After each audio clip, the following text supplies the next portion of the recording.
Sa detalye ng mga balita, dalawang malalakas na lindol ang sunod-sunod na tumama sa Venezuela sa South America nitong Miyerkules ng gabi na nagdulot ng pagguho ng ilang gusali sa kabiserang Caracas.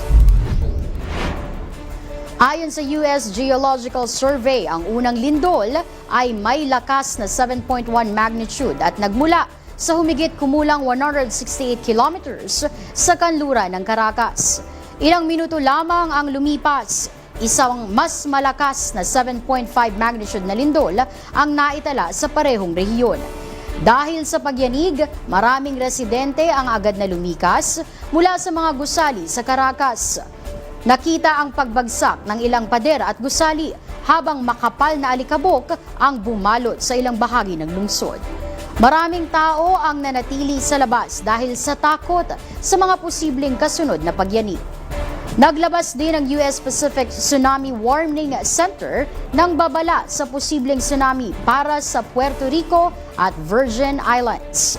Naramdaman ang lindol sa ilang rehiyon ng bansa at may mga naitalang seryosong pinsala sa ilang lugar sa Caracas.